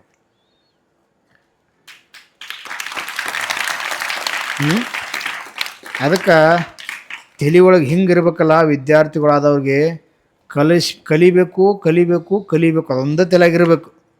ಕಲಿಸುವಂಥ ವ್ಯಕ್ತಿಗಳನ್ನ ಅವ್ರು ಹಂಗೆ ಇವ್ರು ಹಿಂಗೆ ಅನ್ನುವಂಥ ವಿಚಾರೇ ಮಾಡಬಾರ್ದು. ಕಲಿಸುವಂಥ ಗುರುಗಳು ಅಂದ್ರೆ ಅವ್ರ ಬಾಯಿಂದ ಬಂದಿರುವಂಥ ಪ್ರತಿಯೊಂದು ಮಂತ್ರನೇ, ಅವ್ರು ನಿಮಗೆ ತಿರುವೇಡಿ ಬೈದರು, ಅವ್ರು ಏನು ಬೈದರು ಸಹಿತ ಅವು ಮಂತ್ರ. ಈಗಿನ ಉದಾಹರಣೆ ಕೆಲವೊಂದು ಸಂದರ್ಭದೊಳಗೆ ಕೆಲವೊಂದು ಕಡೆಗೆ ನೋಡೇರಿ, ಒಬ್ಬೊಬ್ಬರು ಸ್ವಾಮಿಗಳು ಬಡಿತಿರ್ತಾರೆ, ಆದ ಕೂಡಲೇ ದುಬ್ಬದ ರಪ್ಪ ನಂಗೆ ಬಡಿಗೆ ತೊಗೊಂಡ್ಬಿಡಿತಾರೆ. ಮಂದಿ ಏನು ಮಾಡ್ತಾರೆ, ಗುರುಗಳು ಆಶೀರ್ವಾದ ಮಾಡ್ರಿ ನಂಗೆ ಅಂತಾರೆ. ಇಲ್ಲ ನೋಡಿರಿ ಎಲ್ಲರೇ ಇನ್ನು ಕೆಲವೊಬ್ರು ಸ್ವಾಮಿಗಳು ಬಾಯಿ ಬಂದಾಗ ಹೊಲಸು ಬೈತಿರ್ತಾರೆ, ಅವ್ರು ಬೇದ್ರೆ ಚಲೋ ರೀ, ಅವ್ರು ಬೇದ್ರೆ ಮಂತ್ರ ಇದ್ದಂಗೆ ಅಂತಾರ. ಕೇಳ್ಯಾರೋ ಬರೀ ಹೂ ಅನ್ಬೇಡ್ರಿ, ಇಂಥವೆಲ್ಲರೂ ಕೇಳಿರಿ ನೋಡಿರಿ. ಹಂಗೆ ಗುರುಗಳು ಅನ್ನುವಂಥವ್ರು ಇರ್ತಾರಲ್ಲ, ಭಾಳ ಶಕ್ತಿ ಇರ್ತೈತೆ ಅವ್ರಿಗೆ. ನೋಡಿಲಿ ಇದೇನೈತಿಲ್ಲ, ಇದೊಂದು ಪೀಠ, ಯಾವುದೋ ಒಂದು ಸ್ಥಾನ ಇರ್ತೈತಿಲ್ಲ, ಆ ಪೀಠದ ಮೇಲೆ ಕುಂತಾಗ ಆಮೇಲೆ ಅವರು ಪಾಠ ಹೇಳುವಂಥ ಸಂದರ್ಭದೊಳಗೆ ಅವರಲ್ಲಿ ಒಂದು ಅಗೋಚರವಾಗಿರುವಂಥ ಶಕ್ತಿ ಇರ್ತೈತಿ. ಅದು ಸುಮ್ಮನೆ ನಾವು ನಿಮ್ಗೆ ಹೇಳೋದಂದ್ರೆ ನೀವು ಗುರುಗಳು ಅಂದ್ರೆ ಹೆಂಗೋ ಏನೋ ಅಂತ ಹಿಂಗೆ ತಿಳ್ಕೊಳ್ಳೋದಲ್ಲ, ಅದರಲ್ಲಿರುವಂಥ ಶಕ್ತಿ ಹಿಂಗೆ ಇರ್ತೈತಿಲ್ಲ. ಅವ್ರ ಮಾತು ನೀವೆಲ್ಲರೂ ಒಂದು ವಾಕ್ಸಿದ್ಧಿ ಮಾಡ್ಕೋಬೇಕಾಗಿತ್ತಾರೆ, ಏನು ಮಾಡ್ಬೇಕು, ಮಂತ್ರ ಜಪ ಮಾಡಬೇಕು. ಒಂದು ಮಹಾಮಂತ್ರ ಯಾವುದೋ ಆಗಲಿ, ಒಂದು ಮಹಾಮಂತ್ರವನ್ನು ಜಪ ಮಾಡಬೇಕಾಗಿತ್ತಂದ್ರೆ 1,000,000 ಸಾರಿ ಜಪ ಮಾಡಬೇಕು. ಅದರೊಳಗೆ 10,00,000 ಸಾರಿ ನಾವು ಹೋಮ ಮಾಡಬೇಕು. ಅದರೊಳಗೆ 1,00,000 ಸಾರಿ ನಾವು ಜಪ ತರ್ಪಣ ಕೊಡಬೇಕು. ಅದರೊಳಗೆ 1,08,000 ಸಾರಿ ನಾವು ಹೋಮ ಮಾಡಿ ತರ್ಪಣ ಕೊಡಬೇಕು. ಇಷ್ಟೆಲ್ಲ ಆದಾಗ ಒಂದು ಮಂತ್ರ ಸಿದ್ಧಿ ಆಕೈತಿ. ಇಷ್ಟೆಲ್ಲ ಮಂತ್ರ ಸಿದ್ಧಿ ಮಾಡ್ಕೊಳಕ್ಕೆ ಸಾಧ್ಯ ಇಲ್ಲ. ಆದ್ರೆ ಗುರುಗಳು ಅನ್ನುವಂಥವ್ರು ಇರ್ತೈತಲ್ಲ, ಗುರುಗಳು ಅನ್ನುವಂಥವ್ರಿಗೆ ಎಲ್ಲೆದ್ರೆ ನೋಡಿರ್ಬೋದು ನೀವು, ಪಟ್ಟಾಧಿಕಾರ ಮಾಡುವಾಗಲಿ, ಯಾವುದಾದ್ರೂ ಒಂದು ಅಧಿಕಾರ ವಹಿಸುವಾಗಲಿ, ಸುಮ್ಮನೆ ಅಲ್ಲಿ ಎಲ್ಲಿ ಸಿಕ್ಕಲ್ಲಿ ಕುಂಡ್ರಿಸಿ ಅವ್ರಿಗೆ ಅಧಿಕಾರ ಕೊಡೋಂಗಿಲ್ಲ. ಎಲ್ಲಿ ಕೊಡ್ತಾರೆ, ಮಠದೊಳಗೆ ಕೆಲವೊಂದು ನಿಯಮಗಳು ಇರ್ತಾವೆ. ಒಬ್ಬ ಮಠಕ್ಕೆ ಸ್ವಾಮೀಜಿಯನ್ನು ಆಯ್ಕೆ ಮಾಡಬೇಕಾಗಿತ್ತು ಅಂದ್ರೆ ಒಂದು ಪೀಠ ಇರ್ತೈತಿ, ಅಲ್ಲಿ ಸಿಂಹಾಸನ ಒಂದು ಇರ್ತೈತಿ. ಜಗದ್ಗುರುಗಳಿಗೆ ಪೀಠಾಧಿಕಾರ ಮಾಡಬೇಕಾಗಿತ್ತು ಅಂದ್ರೆ, ಪಟ್ಟಾಭಿಷೇಕ ಮಾಡಬೇಕಾಗಿತ್ತು ಅಂದ್ರೆ ವಿಶೇಷವಾಗಿರುವಂಥ ಸ್ಥಾನ ಇರ್ತೈತಿ. ಉದಾಹರಣೆ ಕಾಶಿಗೆ ಯಾರು ಹೋಗಿದ್ರಂದ್ರೆ, ಕಾಶಿ ಜಂಗಮವಾಡಿ ಮಠದೊಳಗೆ ನೀವು ಒಳಗೆ ಗದ್ದಿಗೆ ಹೋಗುವಾಗ ನಡುವೊಂದು ಹಿಂಗೆ ಮಂಟಪಗತ್ಲೆ ಐತಿ, ಅದರೊಳಗೆ ಒಂದು ಹಿಂಗೆ ಗುಂಡಂಗೆ ಒಂದು ಕಲ್ಲು ಐತಿ, ಅದರಲ್ಲಿ ಯಂತ್ರಗಳನ್ನ ಕೆತ್ತನೆ ಮಾಡ್ಯಾರ, ಅದರೊಳಗೆ ಬೀಜ ಮಂತ್ರಗಳನ್ನ ಕೆತ್ತನೆ ಮಾಡ್ಯಾರ. ಪ್ರತಿಯೊಬ್ಬರು ಕಾಶಿ ಪೀಠಕ್ಕೆ ಆಗುವಂಥ ಜಗದ್ಗುರುಗಳನ್ನ ಅಲ್ಲಿ ಎಲ್ಲಿ ಸಿಕ್ಕಲ್ಲಿ ಕುಂಡ್ರಿಸಿ ಅವ್ರಿಗೆ ಪಟ್ಟಾಧಿಕಾರ ಮಾಡೋಂಗಿಲ್ಲ.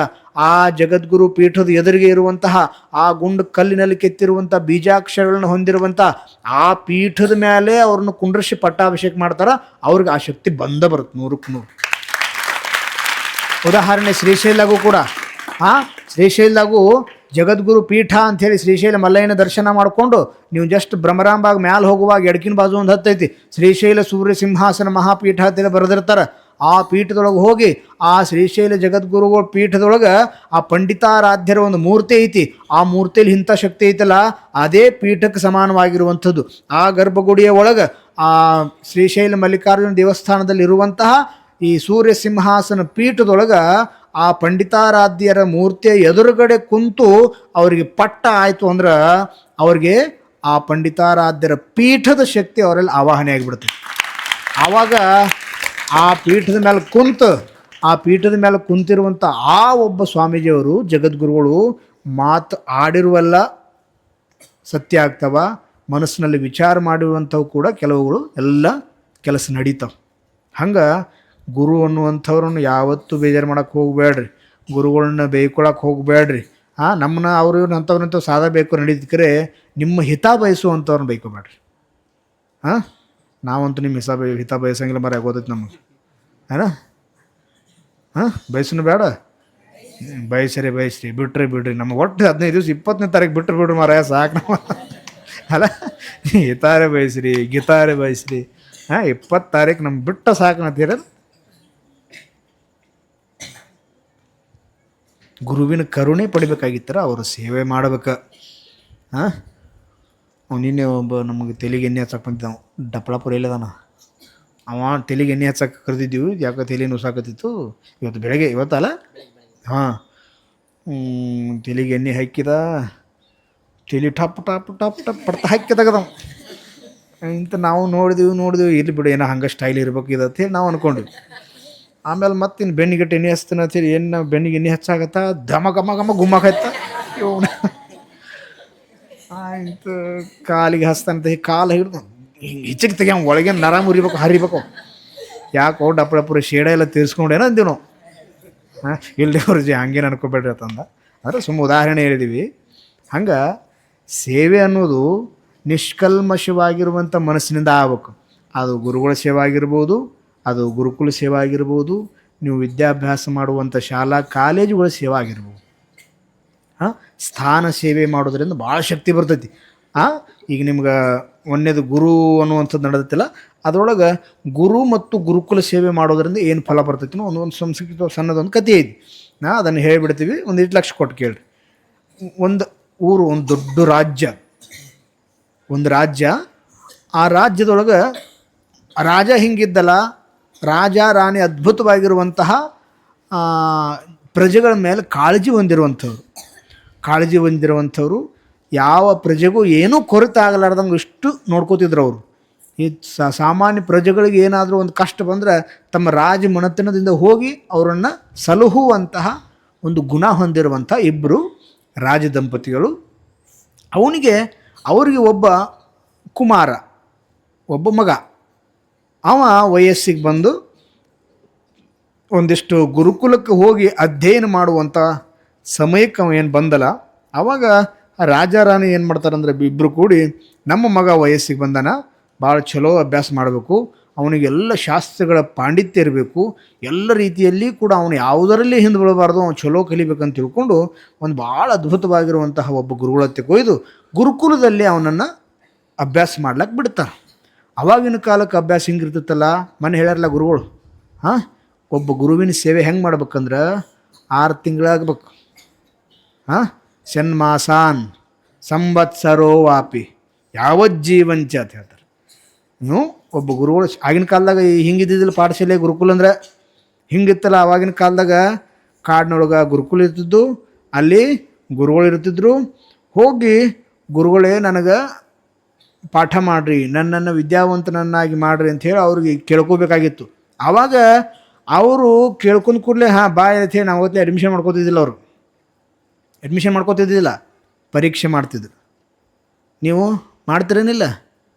ಒಂದು ಕೊಡ ತೊಗೋಬೇಕಂದ್ರೆ ನೆಲಕ್ಕೆ ಬಿಡ್ದು ನೋಡ್ತೀರಿ, ಬಾಣೆ ತಿಕ್ಕವ್ರು ನೀವು. ಅವು ಕುಂಡಿರ್ತಿರ್ಲೆ, ಕುಂಡಾಗ ಸಣ್ಣ ಸ್ಟೂಲ್ ಇರ್ತಾವಲ್ಲ, ಹೆಣ್ಮಕ್ಳಿಗೆ ಹೇಳಕತ್ತೀವಿ ನಾವು, ಕುಂಡು ಸ್ಟೂಲ್ ಇರ್ತಾವೆ, ಅದನ್ನು ತೊಗೋಬೇಕಂದ್ರೆ ಕೂತು ನೋಡೋದು, ಹಿಂಗೆ ಅಳಿಗಾಡಿ ನೋಡೋದು. ಯಾಕಂದ್ರೆ ಮತ್ತು ಅಳಿಗಾಡಾಗ ಹಿಂಗೆ ಕೂತು ಪಟ್ನೆ ಇಲ್ಲರಿ ಕಾಲು ಮುರಿತಂದ್ರೆ ಅದು ಅಂದರೆ ಇದನ್ನು ಮೊನ್ನೆ ನೋಡಿವಿ ನಾವು. ಈಗ ಒಂದು 6-15 ದಿವಸದಿಂದ ನೋಡೀವಿ. ಒಂದು ಬಾಂಡೆ ಅಂಗಡಿಗೆ ಹೋಗಿದ್ದೀವಿ, ಅಲ್ಲಿ ಹೆಣ್ಮಗಳು ಬಂದಿಳು, ಆಕಿ ಸ್ಟೂಲ್ ಕೊಟ್ಟರೆ ತಂದು ಪ್ಲಾಸ್ಟಿಕ್ ಸ್ಟೂಲ್ ಕೊಟ್ಟ, ಇಂತ ಕೂತ್ಲು ಹಿಂಗೆ ಅಳಿಗಾಡ್ಲಿ ಆಯ್ತು. ಅದು ಕೊಯ್ ಮಾಡಕೈತೆ ಅಂದ್ರೆ ಅದಕ್ಕೆ ಅದ್ರಾಗೂ ನಮಗೆ ಮೊನ್ನೆ ಒಂದು ಗೊತ್ತದ ನೋಡಿ, ಆಕಿನೂ ಒಬ್ಬ ನಮ್ಮ ಗುರುಗಳೇ ಅಂದ. 5 ಕಾಲು ಇರ್ಬೇಕತ್ತದ. ಹಾಂ, 4 ಮೂಲಿಗೆ ಒಂದೊಂದು 4 ಕಾಲು ಇರ್ತಾವೆ ನೀವು ಸ್ಟೂಲ್ಗಳಿಗೆ. 4 ಮೂಲಿಗೆ 4 ಕಾಲು ಇದ್ದು ಅಂದ್ರೆ ಅದು ಚಲೋ ಅಲ್ಲತ್ತು. ಅದಕ್ಕೆ ನಡು ಒಂದು ಕಾಲು ಇರ್ಬೇಕತ್ತು. 4 ಮೂಲಿಗೆ 4 ಸೆಂಟ್ರದಾಗ ಒಂದು ಕಾಲು ಇದ್ದಾಗ ಅದು ಗಟ್ಟತ್ತು. ನಮಗೆ ಗೊತ್ತಿಲ್ಲ, ಅದು ಅಲ್ಲಿ ಗೊತ್ತತ್ತು ನಮ್ಗೆ ಸುದ್ದಿ. ಹಾಂ, ಹೆಣ್ಮಕ್ಳು ಬಾಂಡೆ ತಿಕ್ಕಾಕ ತೊಗೊಳ್ಳುವಂಥ ಒಂದು ಸ್ಟೂಲ್ಗೆ ಇಂಥ ವಿಚಾರ ಮಾಡ್ತಾರಲ್ಲ, ಕುಂತು ಅಳಿಗಾಡಿ ನೋಡಿ ಅಂಥವು ತೊಗೋತಾರೆ. ಎದ್ರ ಸಂಬಂಧ ಹೇಳಿದ್ವಿ ಇದನ್ನು? ಯಾಕೆ ವಿಚಾರ ಹೇಳಿದ್ವಿ? ಹಾಂ, ಗುರುಗಳು ಶಿಷ್ಯನನ್ನು ತೊಗೋಬೇಕಾಗಿತ್ತಂದ್ರೆ, ಅವನನ್ನು ಶಿಷ್ಯನನ್ನಾಗಿ ಸ್ವೀಕಾರ ಮಾಡ್ಬೇಕಾಗಿತ್ತಂದ್ರೆ ಪರೀಕ್ಷೆ ಮಾಡ್ತಾರೆ. ಸಾಮಾನ್ಯವಾಗಿ ನಾವು ಅರ್ಬಿ ಅಂಗಡಿಗೆ ಹೋದಾಗ ಅರ್ಬಿಗಳ್ನ ಹಾಕೊಂಡು ಪರೀಕ್ಷೆ ಮಾಡ್ತೀವಿ, ಅದನ್ನು ಜಗ್ಗ್ಯಾಡಿ ನೋಡ್ತೀವಿ, ತಿಕ್ಕಿ ನೋಡ್ತೀವಿ, ವಾಸ್ ನೋಡ್ತೀವಿ. ಇಷ್ಟು ಸಾಮಾನ್ಯ ವಸ್ತುಗಳನ್ನ ಖರೀದಿ ಮಾಡುವಾಗ ನಾವು ಪರೀಕ್ಷೆ ಮಾಡ್ತೀವಿ. ಅಂದಮೇಲೆ ಭವ್ಯ ಭಾರತದ ಭವಿಷ್ಯಕ್ಕಾಗಿ ನಾವು ತಯಾರು ಮಾಡುವಂಥ ಶಿಷ್ಯನನ್ನು ಎಷ್ಟು ಪರೀಕ್ಷೆ ಮಾಡಬಾರ್ದು? ಆವಾಗಿನ ಕಾಲಕ್ಕೆ ಹಿಂಗಿತ್ತಲ್ಲ ನಿಯಮ. ಒಬ್ಬ ಶಿಷ್ಯ ಗುರುಗಳ ಹತ್ರ ಹೋಗಿ ಅವರ ತೃಪ್ತ ಆಗುವವರೆಗೆ ಸೇವೆ ಮಾಡಬೇಕಾಗಿತ್ತು. ಅದು ಅವರ ಅಂಗ ಸೇವೆ ಆಗಿರ್ಬೋದು, ಅವರಿರುವಂಥ ಸ್ಥಾನ ಸೇವೆ ಆಗಿರಬಹುದು. ಹಾಂ, ಅಂಗ ಸೇವೆ ಅಂದ್ರೆ ಅವರ ಸೇವೆ ಮಾಡೋದು. ಹಾಂ, ನಾವು ಗುರುಕುಲದಾಗಿದ್ದಾಗದು ನಾವು ದಿನ ರಾತ್ರಿ ಊಟ ಆದ್ರೆ ಹೋಗಿ ಗುರು ಕಾಲು ಓದ್ಕೊಂಡಿರ್ತೀವಿ. ಯಾಕಂದ್ರೆ ಏನು ಹೇಳ್ತಿದ್ರು ಅವ್ರು, ಕಾಲು ಹೊತ್ತೋದು. ಆಮೇಲೆ ಸ್ಥಾನ ಸೇವೆ ಅಂತಾರೆ. ಅಲ್ಲಿ ಗುರುಕುಲದಾಗಿರುವಂಥ ಎಲ್ಲ ಸ್ಥಳಗಳನ್ನ ಸ್ವಚ್ಛ ಮಾಡೋದು, ಕಸ ಹೊಡೆದು, ಆ ಬಿಸ್ಕಿಟ್ ಪುಡ್ಕ ಅಂಗಡಿಯಾಗ ಬಿಸ್ಕಿಟ್ ತಂದು ತಿನ್ನೋದು, ಫಸ್ಟ್ ಕ್ಲಾಸ್ ತಿಂದು ಅಲ್ಲೇ ಹೋಗಿದ್ದು. ಆಮೇಲೆ ಇಲ್ಲೆಲ್ಲ ಕುಂಡ್ರಾಗ ಅದು ಹೊಲಸು ಇರ್ತೈತಿಲ್ಲ, ಹಿಂಗೆ ಮಾಡಿ ನಿಮ್ಮ ಜಾಗ ಸ್ವಚ್ಛ ಮಾಡಿ ಹಚ್ಕೊ ಮಂದಿ ಜಾಗ ಸರಿಸಿ ಎದ್ದು ಕೂತ್ಬಿಡೋದು. ಆಮೇಲೆ ಆ ಕಡೆ ಎಲ್ಲರೂ ಹೊರಗೊಂದು ಏನಾರ ಪೇಪರ್ ಬಿದ್ದಿರ್ತಾವೆ, ಅದು ಬಿದ್ದಿರ್ತಾವೆ, ಅದನ್ನ ಅಲ್ಲಿಂದ ಹಿಂಗೆ ಒದ್ಕೋದು ಬಂದು ಇಲ್ಲಿ ತಂದು ಗ್ರೌಂಡ್ನಾಗ ಹಾಕಿ ಒಳಗೆ ಹೋಗ್ಬಿಡೋದು. ಇವಕ್ಕೆ ಸೇವೆ ಅನ್ನಂಗಿಲ್ಲ, ಸ್ಥಾನ ಸೇವೆ ಅನ್ನಂಗಿಲ್ಲ. ಗುರುಕುಲದಲ್ಲಿ ಆಗಿರ್ಬೋದು, ಶಾಲೆಗಳಲ್ಲಾಗಿರ್ಬೋದು, ಕಾಲೇಜುಗಳಲ್ಲಾಗಿರ್ಬೋದು, ಮಠ ಮಂದಿರ ದೇವಸ್ಥಾನಗಳಲ್ಲಾಗಿರ್ಬೋದು.